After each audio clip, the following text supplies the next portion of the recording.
Assim, ampla defesa, contraditório, publicidade, motivação, quando englobados, se identificam e se denomina como devido processo legal. Por este motivo, é que a publicidade é vista como garantia de natureza instrumental ou de segundo grau, uma vez que visa assegurar outras garantias. Sem entrar em filigrana jurídica sobre eventuais diferenças entre eficácia e validade dos atos administrativos, que creio ser do conhecimento dos conselheiros, não se deve confundir a publicidade ali tratada, que tem como esteio o princípio da publicidade, artigo 37, caput da Constituição, que garante a publicidade imediata com o princípio da participação do usuário na administração pública, previsto no parágrafo 3º do citado artigo, com redação dada pela Emenda Constitucional 19 de 98, que garante a publicidade imediata nos termos da Lei de Acesso à Informação. Lembro ainda que, no tocante à observância da publicidade nos procedimentos administrativos, a princípio, o artigo 4º deve ser lido em consonância com o artigo 112 da Constituição, a saber, as leis, os atos administrativos externos deverão ser publicados no órgão oficial do Estado para que produzam seus efeitos regulares. A publicação dos atos não normativos poderá ser resumida. Por certo, o que se pretende é que haja divulgação oficial dos atos, a fim de que possam produzir os seus efeitos externos, isto é, para que possam ter validez. Tal exigência faz sentido em relação aos atos dos procedimentos disciplinares que necessitem de publicação para gerar consequências legais aos que, direta ou indiretamente, estiverem envolvidos e a própria administração pública. Como é o caso, por exemplo, de citações, intimações, decisões finais.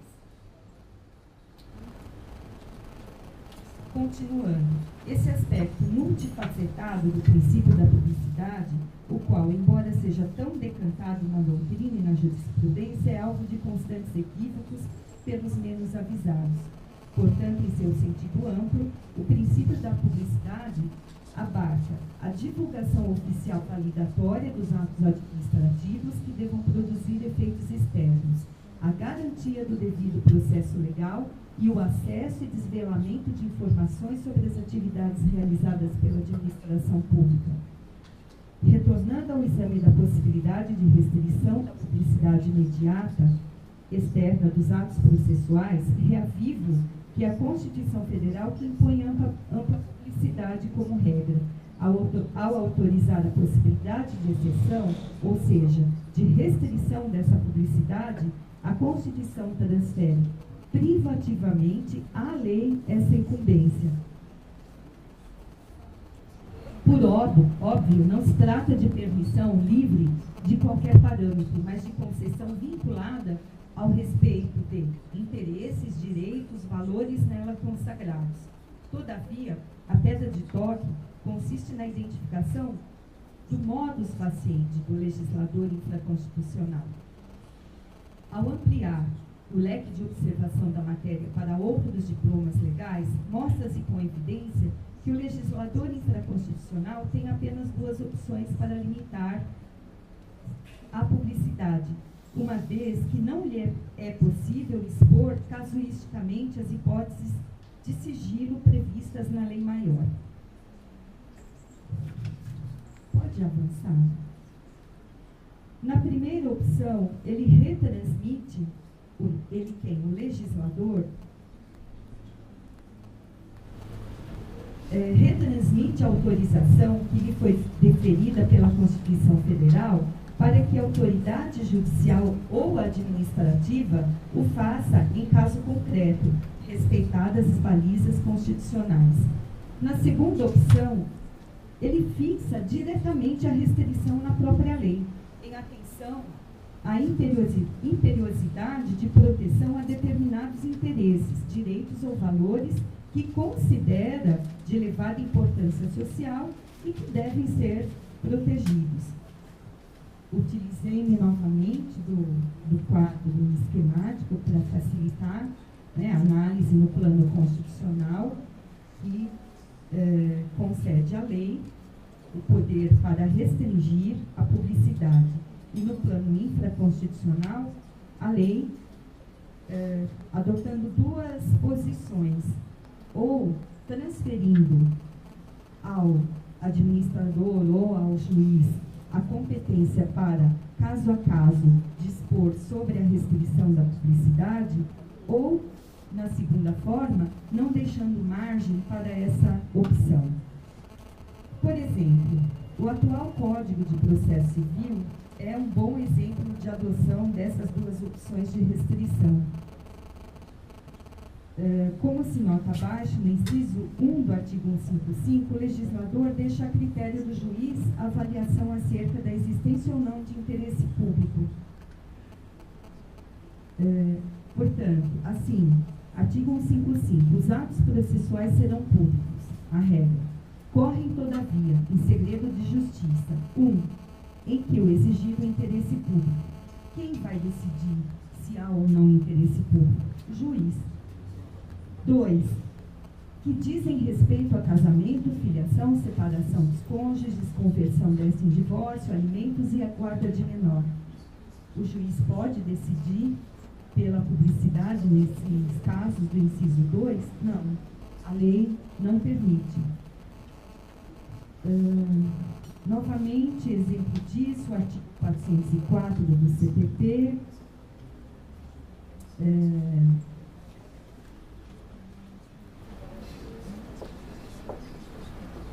seguindo a linha de deixar ao talante do juiz a verificação de quando ou não deve se sobrepor o interesse social à publicidade, a CLT assim dispõe também no artigo 770. Posso também citar o Estatuto da Criança e do Adolescente, os processos de violência doméstica e familiar contra a mulher, que são regrados atualmente pela Lei Maria da Penha. O artigo 792 do CPP, que também permite às autoridades judiciárias restringirem a publicidade dos atos processuais penais. O artigo 220 do CPP, que também abre exceção à regra de que ato processual seja realizado em ambiente público, ou ao menos aberto ao público, e se tratando de depoimento de pessoas enfermas ou idosas. O Código Penal nos crimes contra a dignidade sexual. E outro exemplo, a sala especial do Tribunal do Júri, né? Eu já quase ia falando a sala secreta, conhecida como sala secreta. Alguns entendiam que o confinamento do juiz-presidente, dos jurados, do Ministério Público, do defensor, etc., em sala reservada, para que fosse procedida a votação, era inconstitucional, diante do previsto no inciso 9 do artigo 93 da Constituição. Todavia, o entendimento vencedor foi em favor da legitimidade desse procedimento, uma vez que ao legislador não é vedado presumir o interesse social na restrição da publicidade. Há de ser realizada ampla ponderação com outros princípios e objetivos existentes, como, por exemplo, a imparcialidade dos julgadores. Então, este caso é um exemplo também de que não há como o aplicador da lei, no caso o juiz, transigir com a imposição ou a restrição da publicidade.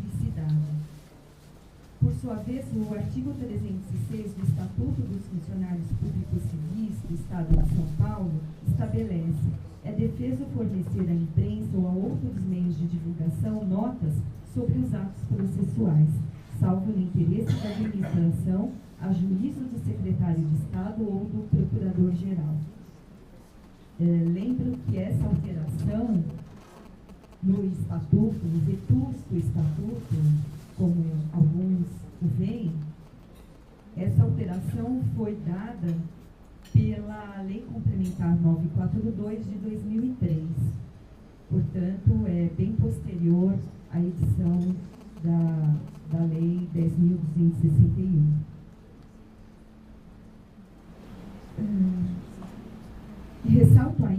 artigo 46 do Estatuto, da Lei Federal 9.784 e o artigo 64 da Lei Estadual número 10.177, que regulam, respectivamente, os processos administrativos nos âmbitos das administrações públicas federal e estadual, a saber. Artigo 46. Os interessados têm direito à vista do processo e a obter certidões ou cópias reprográficas dos dados e documentos que o integram, ressalvados os dados e documentos de terceiros protegidos por sigilo ou pelo direito à privacidade, à honra e à imagem. Artigo 64 do Estatuto Estadual. O procedimento sancionatório será sigiloso até decisão final, salvo em relação ao acusado, seu procurador ou terceiro que demonstre legítimo interesse. Parágrafo único. Incidirá em infração disciplinar grave o servidor que, por qualquer forma, divulgar irregularmente informações relativas à acusação, ao acusado ou ao procedimento. Por derradeiro, cito ainda o Estatuto da Advocacia e a Ordem dos Advogados do Brasil, o qual, ao tratar do processo disciplinar, prevê em seu artigo 72 que o processo disciplinar instaura-se de ofício ou mediante representação de qualquer autoridade ou pessoa interessada. Parágrafo 2º. O processo disciplinar tramita em sigilo até seu término, só tendo acesso às suas informações as partes, seus defensores e a autoridade judiciária competente. Bem, cito também o regimento interno do STF, que prevê também sessões secretas. Quando algum dos ministros pedir que o plenário ou a turma se reúna em conselho. 2. Quando convocados os ministros pelo presidente para assunto administrativo ou da economia do tribunal. Nenhuma pessoa, além dos ministros, será admitida às sessões secretas, salvo quando convocada especialmente. No caso do inciso 1 do artigo anterior, o julgamento prosseguirá em sessão pública.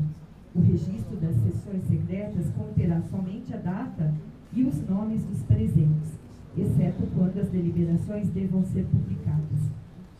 Enfim, mais um exemplo do ordenamento jurídico. Peço aos membros deste Conselho que não entendam essas referências como críticas ou manifestações de indignação aos regramentos de outros entes públicos ou mesmo a outras posturas institucionais, mas apenas como mera constatação objetiva da realidade. Aliás, vale destacar os seguintes dizeres do membro do Conselho Consultivo da Ouvidoria Geral. Nesse contexto, é preciso dizer, em razão do natural embate que a Defensoria eventualmente se coloca com o Poder Judiciário e o Ministério Público, não tardará a ser, entre esses e outros órgãos, infinitamente menos reconhecidos pelo apego aos princípios da administração pública, motivo de críticas ácidas. Casa de Ferreira, espeto de pau, defendem tanto os princípios constitucionais, dizem a todo pulmão que lutam pela sua concretização, mas garantem aos seus convenientes julgamentos secretos, bem longe do controle da sociedade ou de qualquer outro interessado. Assevero que sempre propugnei pelo bom relacionamento com os integrantes de outras carreiras jurídicas e com os demais servidores públicos em geral. Nunca atuei fazendo críticas ácidas com o propósito de acirrar algum tipo de embate profissional. Nunca busquei competir para ver quem melhor atendia aos princípios constitucionais. Ao contrário, via e vejo neles profissionais sérios, competentes e compromissados na promoção do bem comum, tanto quanto eu e meus colegas. É com esse desiderato que me regozijo em cumprir o meu dever funcional de tratar a todos com hospitalidade, não com hostilidade. Considero ainda temerária a suposição de que o Poder Judiciário e o Ministério Público, entre outros, sejam infinitamente menos reconhecidos pelo apego aos princípios da administração pública do que a Defensoria.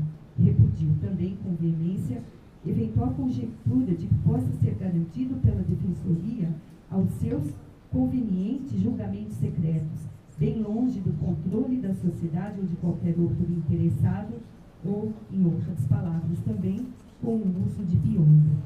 Como esteio na análise rétro, concluo que o legislador estadual, ao editar a Lei Complementar 988, atuou com plena legitimidade constitucional.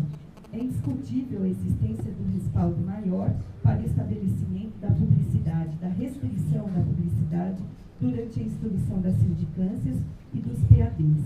Por outro lado, a discussão acerca dos motivos que o levaram a optar por um sistema de maior ou menor restrição da publicidade é secundária para o aplicador imediato da lei, ao qual incumbe, antes de tudo, respeitá-la. Ora, o legislador estadual, ao estabelecer essa restrição, de certo, levou em consideração valores que desconhecemos.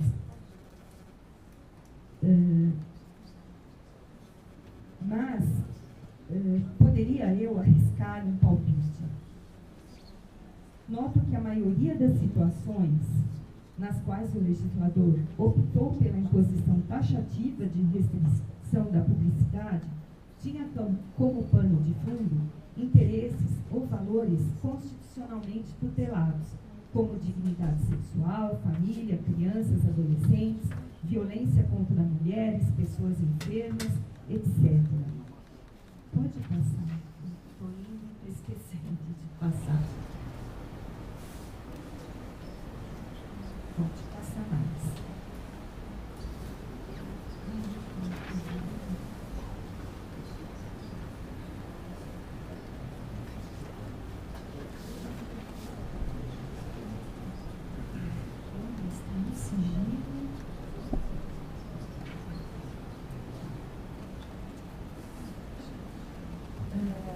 Como já destacado, minha atenção maior é especialmente dirigida à defesa dos interesses ou direitos das pessoas participantes dos feitos disciplinares na condição de vítima, testemunha, denunciantes, etc. Isso sem desconsiderar, obviamente, a possibilidade de eventual proteção em relação à pessoa do imputado. Como se depreende da lição de Pontes de Miranda, o segredo de justiça pode ser ordenado sempre que se trata de matéria que humilhe, rebaixe, vexe ou ponha a parte em situação de embaraço que dificulte o prosseguimento do ato, a consecução da finalidade do processo ou possa envolver revelação prejudicial à sociedade, ao Estado ou a terceiro. Se, por exemplo, para se defender em juízo, o réu teria de aludir ao que se passou com o terceiro e a alusão causaria dano a esse terceiro, acima do seu interesse próprio, andaria desavisado o juiz se, pesadas as circunstâncias, não ordenasse o segredo de justiça. Assim, parafraseando o referido jurista, ouso dizer que andaria desavisado também um legislador estadual se não impusesse a publicidade restrita na instrução dos feitos disciplinares da defensoria. Arrisco-me a fundamentar essa opção legislativa estadual no fato de que a responsabilidade disciplinar dos membros e servidores da Defensoria Pública é proveniente do efetivo exercício funcional. Este, por sua vez, é dotado de uma característica única, ou seja, está direcionado exclusivamente à orientação, representação e defesa de pessoas vinculadas a grupos de exclusão e vulnerabilidade socioeconômica. Logo, era plenamente recomendável que a lei tivesse imposto taxativamente a publicidade restrita nos atos da instrução dos feitos disciplinares, aspirando salvaguardar valores sociais superiores. Busca-se principalmente evitar a ocorrência de prováveis efeitos deletérios a terceiros. Talvez tenha sido este o propósito do legislador, dentre outros possíveis. Deve-se entender que o legislador infraconstitucional fez a melhor opção ao estabelecer de modo terminativo na lei a publicidade restrita durante a instrução dos feitos. Nesta fase é que são descortinados, direto ou indiretamente, interesses ou direitos de pessoas em situações de exclusão ou vulnerabilidade socioeconômica, que devem ser constitucionalmente protegidos da ampla publicidade. Porém, insisto que em momento algum se poderia opor ao legislador infraconstitucional a prévia justificação acerca dos critérios utilizados para a restrição da publicidade.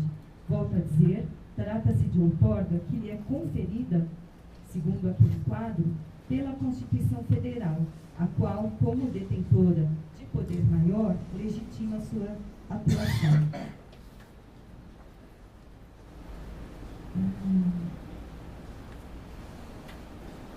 Vou avançar.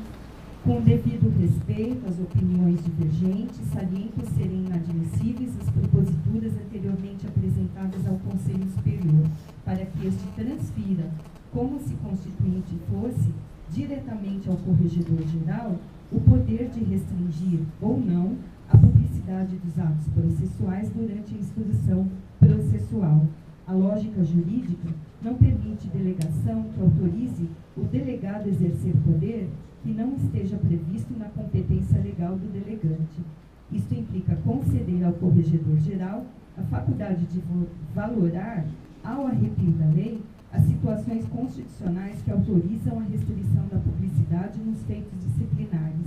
Dessa forma, não exercerá atribuição ao poder normativo regular, mas sim, com perdão da palavra, irregular petulância administrativa, uma vez que a lei já dispôs sobre a matéria de modo peremptório. Tais propostas só seriam possíveis se houvesse prévia alteração constitucional que autorizasse este Conselho a definir novas atribuições ao corregedor, como ocorreu em relação ao CNJ.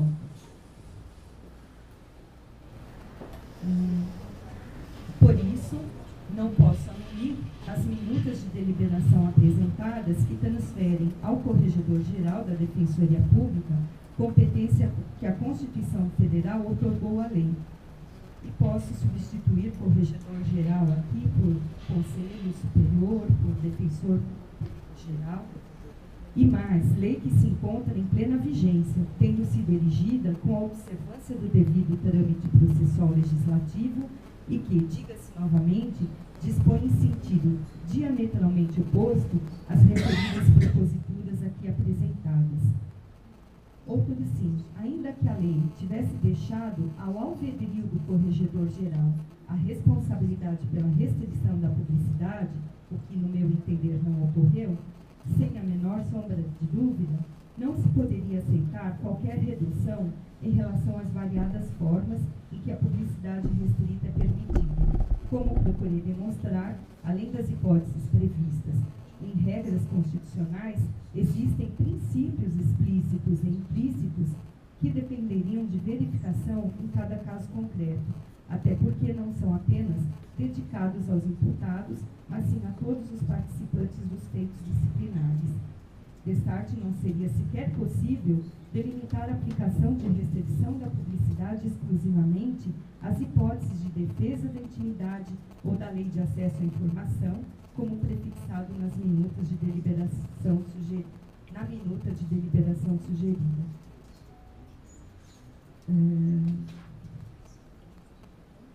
Passo agora aos limites ao exercício da discrição administrativa.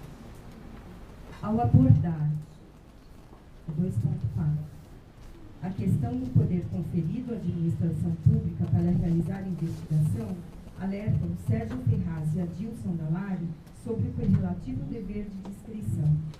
Nos seguintes termos, o poder de ingerência e investigação da autoridade é compensado pelo dever de discrição, de reserva, que não se confunde com censura.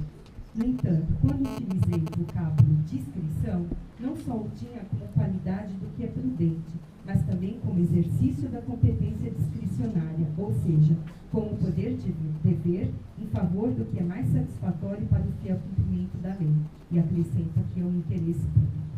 Nesse sentido, a discricionariedade administrativa deve alcançar todo o sistema funcional disciplinar, isto é, desde os primeiros passos, a partir da notícia do fato até as medidas administrativas que deverão ser adotadas após o arquivamento dos feitos disciplinares. Além disso, a descrição administrativa terá sempre caráter temporário, pois não existe limitação de publicidade ad eterno. Essa é a única postura aceitável por meio da qual se admite certo grau de subjetivismo, isto é, na qual não se permanece adstrito à pura objetividade da lei. No entanto, isso não significa uma permissão para afastá-la. Assim, é preciso decidir com parcimônia entre uma e outra hipótese possível. Deve-se encontrar aquele justo equilíbrio na busca de uma saída melhor ou mais consentânea aos interesses aspirados pela coletividade. O mais relevante nesse debate é o fato de que a lisura da apuração disciplinar possa ser aferida no julgamento, com total transparência e sem o risco de máculas para quem quer que seja. A garantia de que, ao final, não haverá negligência no cumprimento do dever administrativo de prestação de contas reforça, sem receios, a autorização para aplicação do princípio da publicidade restrita durante a instrução processual disciplinar. Enfatizo que o mais importante é que toda essa controvérsia deixa de subsistir, isto é, perde seu fundamento ou razão de ser, se efetivamente forem preservados todos os interesses constitucionalmente garantidos. Assim, cumpre a Defensoria Pública prestar e disponibilizar, dentro das normas em vigor, as informações acerca dos feitos disciplinares por meio de acesso digital ou pessoal aos documentos, dados coletados e registros existentes. Inquieta-me, no entanto, a fala do conselheiro André acerca de controlar os atos nos procedimentos disciplinares, a qual em dado momento se assemelha, desculpe-me, André, mas a um discurso de caráter panfletário. No seguinte sentido, é mais do que legítima essa vontade de controlar os atos de um órgão público, e isso é redobrado quando se fala de um ente que, como essa defensoria, propagandeia aos quatro cantos, muitas vezes com razão, a sua simbiose com a sociedade civil. Bem, não tenho como prática assumir de forma precipitada, sem detida reflexão, posturas consideradas habitualmente como politicamente corretas. Porém, nunca hesitei em ter coragem para expressar as minhas opiniões. Digo isso porque ignoro qualquer prática da Defensoria do Estado de São Paulo de caráter propagandístico, visando mera autopromoção junto à sociedade civil. Aliás, peço que, se tais fatos ocorreram, venham ao conhecimento desta Corregedoria Geral. A busca por prosélitos é bem mais típica de ditaduras ou de posicionamentos ideológicos e segmentos sociais, sejam esses de direita ou de esquerda, quanto de distopias totalitaristas que causariam nostalgia a Winston, conhecido herói do romance 1984 de George Orwell, em relação à sociedade vazia de sentido em que ele vivia.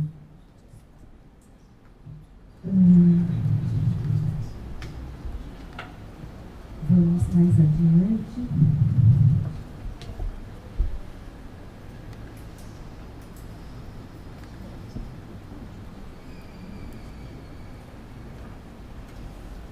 Pode passar.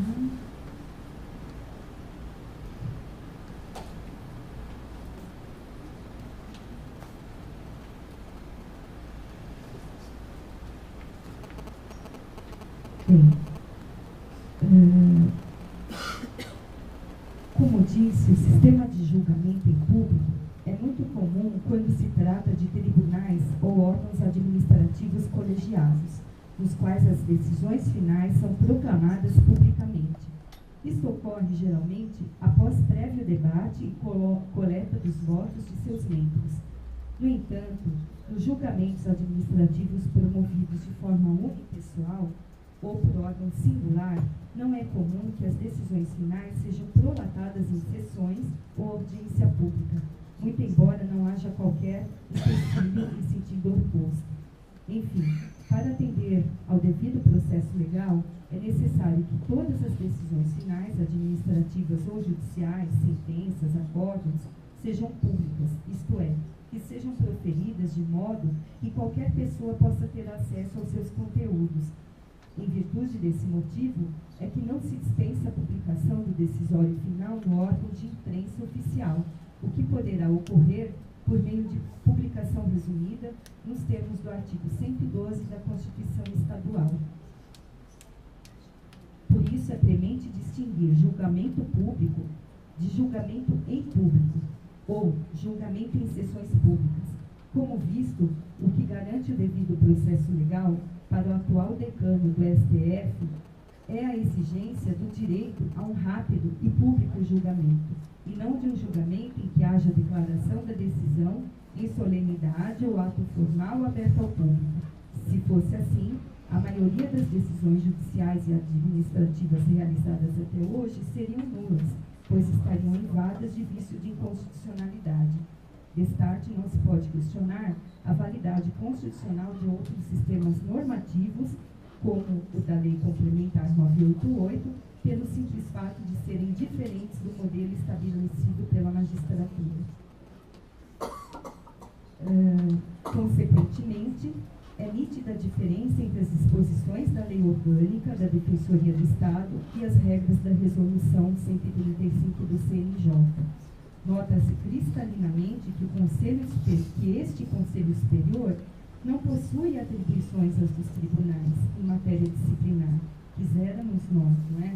Recordo ainda aos membros deste Conselho que a Lei Complementar 988 deve ser aplicada com observância da Lei Federal 80, com as alterações posteriores, a qual estabelece, no artigo 102, e parágrafo 1º, que ao Conselho Superior compete exercer as atividades consultivas, normativas e decisórias a serem previstas na lei estadual. Parágrafo 1º. Caberá ao Conselho Superior decidir sobre a fixação ou alteração de atribuições dos órgãos de atuação da Defensoria Pública, em grau de recurso sobre matéria disciplinar e os conflitos de atribuições entre membros da Defensoria, sem prejuízo de outras atribuições. Artigo 31 da nossa lei. Inciso 28.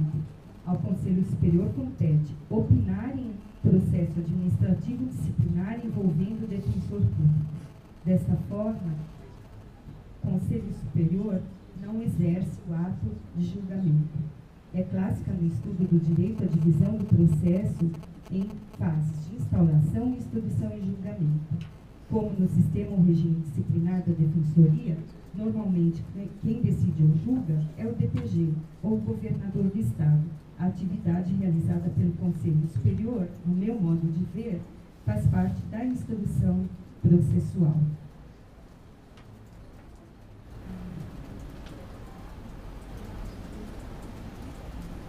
Bem, o que eu quis frisar aqui é a atividade do Conselho Superior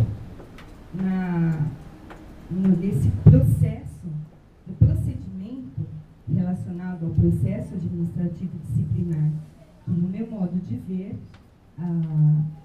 mais se aproxima da fase de instrução. Aliás, não diria nem que mais se aproxima, considero como pertencente a essa fase instrutória e não decisória. A sua competência é meramente opinativa. Em caráter ordinário, a competência do Conselho, o Conselho Superior não julga ou decide o PAD. Quem faz é o defensor-geral e o governador, sem qualquer vedação legal à publicidade da decisão final, na forma supraarbitrada.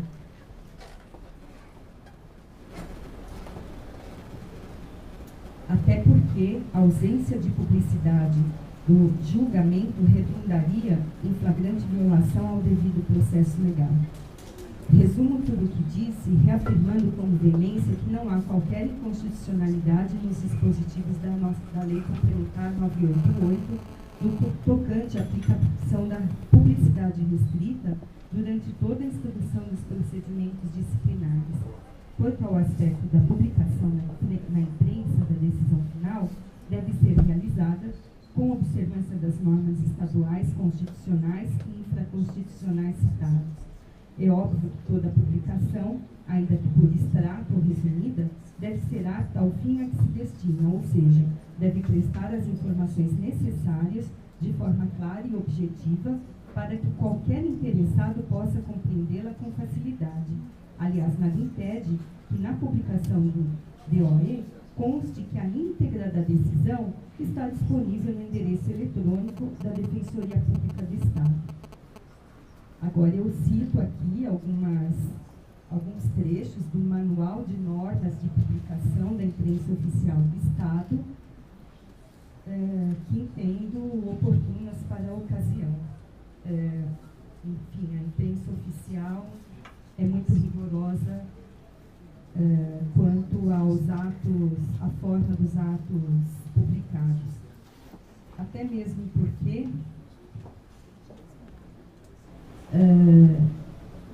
o custo dessas publicações saem do bolso do contribuinte.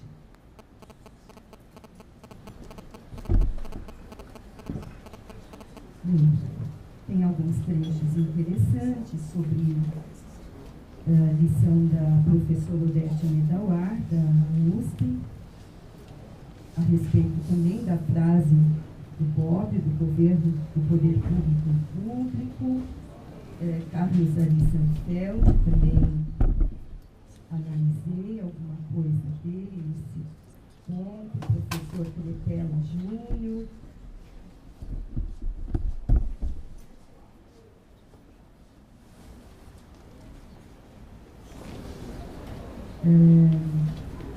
Gostaria de ressaltar uma passagem.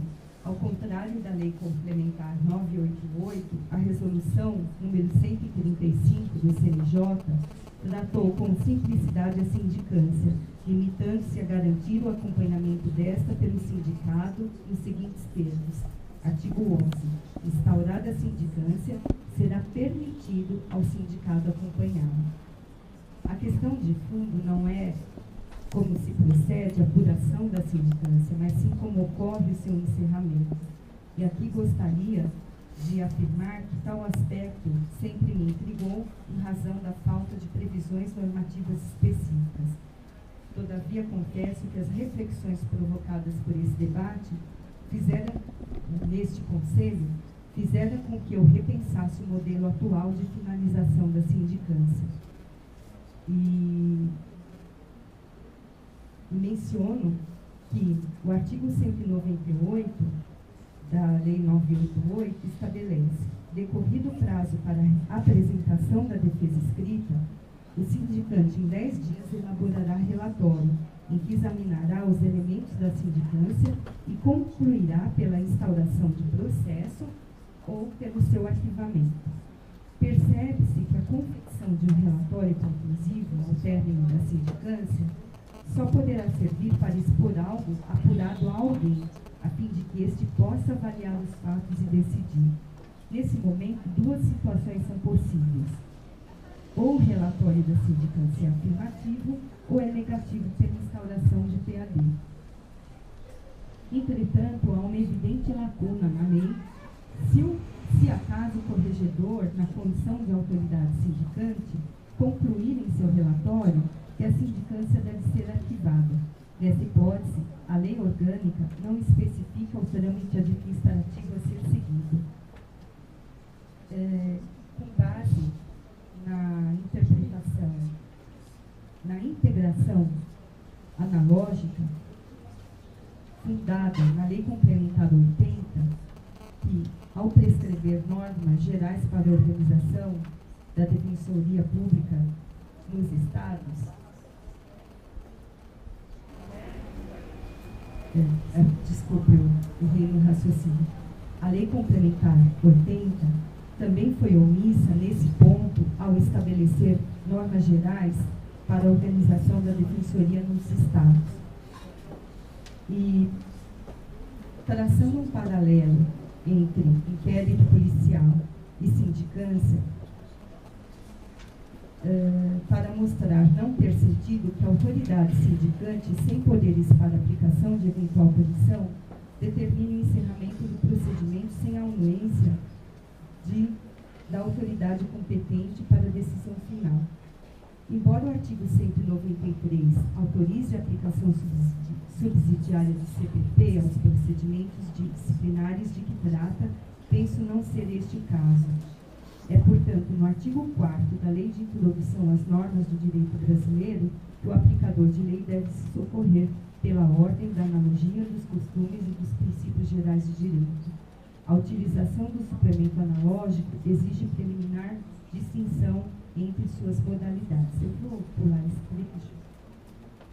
Adotando como similares os sistemas legais estabelecidos para a Defensoria Pública da União e para a Defensoria Pública do Distrito Federal e Territórios, a decisão sobre eventual arquivamento de sindicância passaria a integrar o rol de competências do Defensor Público Geral do Estado, como se depreende dos correlatos incisos 9 dos artigos 8º e 56, ambos da Lei Complementar Federal nº 80, de 94. Artigo 8º. São atribuições do Defensor Público Geral, dentre outros. 9. Proferir decisões nas sindicâncias e PADs promovidos pela Corregedoria Geral da Defensoria Pública da União. Artigo 53. São atribuições do Defensor Público o mesmo dispositivo em relação ao Distrito Federal e dos territórios. Essa, ao meu ver, é a solução mais consentânea com o ordenamento jurídico aplicável à Defensoria Pública, que vem a propósito ressaltar que a mesma transparência adotada em relação à decisão final de processo administrativo deverá ser adotada em relação à decisão de arquivamento da sindicância. Bem, as considerações finais, eu resumo a minha sugestão em meras alterações do nosso regimento interno para tirarmos termos autossigilosos, sessão secreta, enfim, substituí-los por publicidade restrita, enfim. Seguem aqui algumas sugestões, a mais importante é essa. Segue ainda uma solicitação para o Conselho, DPG e a Corregedoria se propõe a colaborar nisso, para que os trabalhos visando garantir o acesso a documentos, dados e informações nos termos da Lei Federal 12.527 de 2011 sejam otimizados, em consonância com o previsto no inciso 33 do artigo 5º, no inciso 2 do parágrafo 3º do artigo 37 e no parágrafo 2º do artigo 216, todos da Constituição Federal. Em especial no que se refere à regulamentação da divulgação pelo sítio eletrônico da Defensoria Pública do conteúdo dos feitos disciplinares encerrados, de modo a permitir a qualquer pessoa acesso com a maior amplitude possível às atividades desenvolvidas pela Corregedoria Geral. Lógico, a depender da tabela aí que for criada de temporalidade do manto do segredo.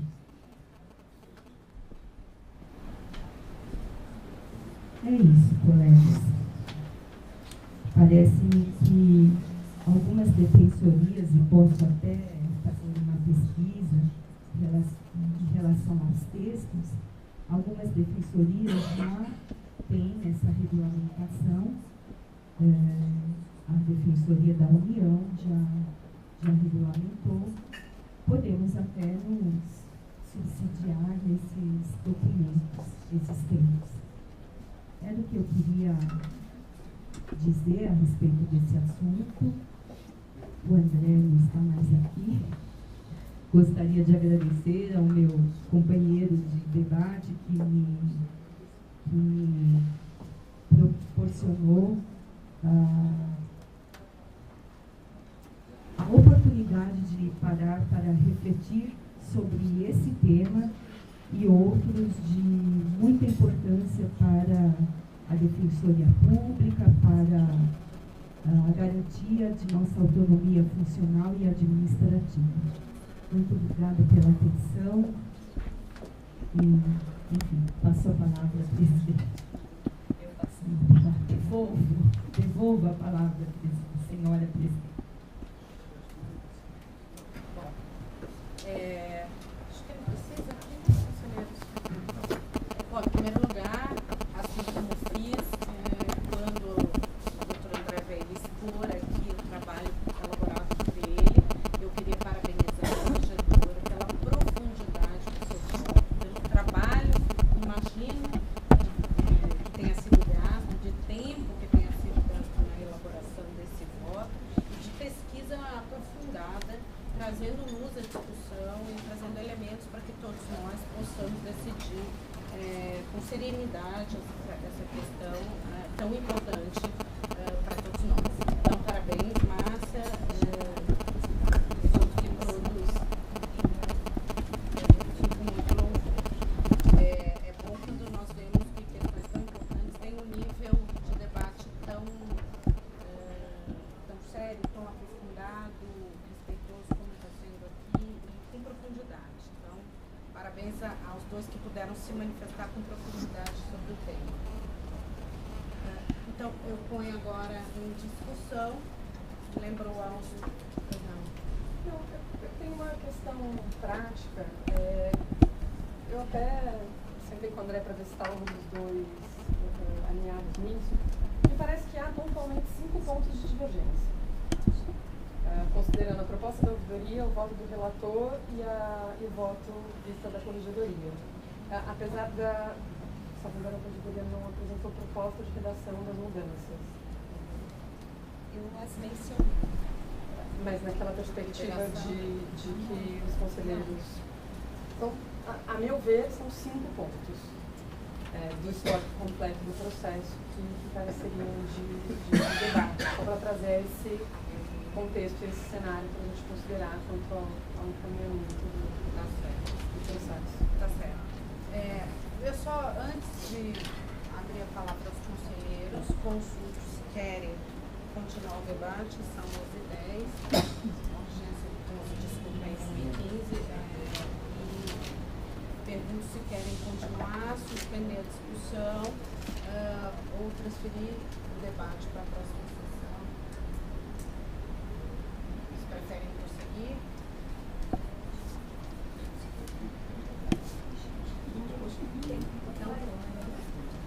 Até porque se conseguir um pouco a sistematização das questões agora, né, para o fato comparativo que o Davi já fez, né?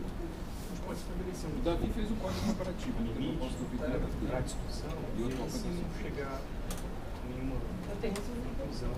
Não, porque o jurídico não fez proposta. Você não está lembrando que o Davi fez o quadro comparativo? Não, mas eu não posso. Isso foi compartilhado com todos os conselheiros, foi isso fácil, se a gente precisa resgatar. Então, seguimos na discussão até, os senhores conselheiros querem ficar até as 2, é isso? Hoje, excepcionalmente? Eu até lembro que... Só tem outros processos. Ok. Podemos, então, só para organizar aqui a ordem dos trabalhos? É possível. Usando o sistema ali, o quadro comparativo entre a proposta do ouvidor e do relator, com a proposta original, que está no processo. E um extra pauta. Só um minutinho, por gentileza.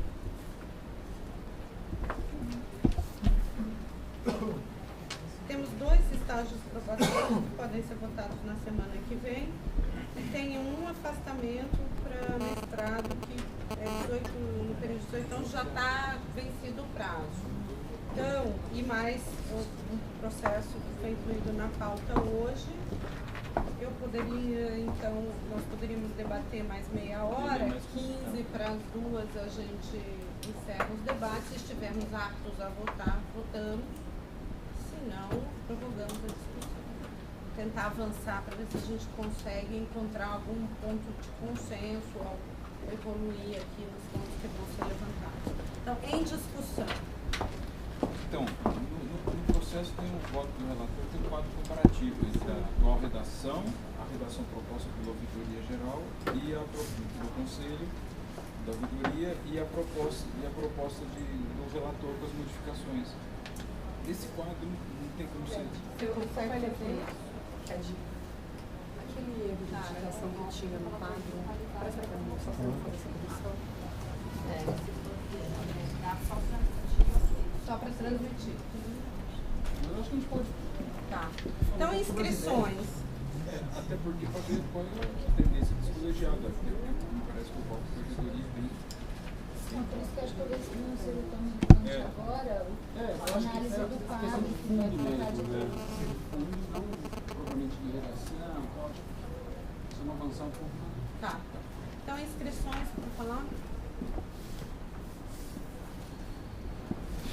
Eu vou só tentando encaminhar o quadro comparativo. Seu voto calou o conselho. Esse objetivo é provocar discussão, ou então eu vou interpretar isso como eu cansei vocês, eu cansei os senhores. E aí, estou tentando falar, cada um passar para depois de Você pode me ajudar aqui, por favor, nessa conversação?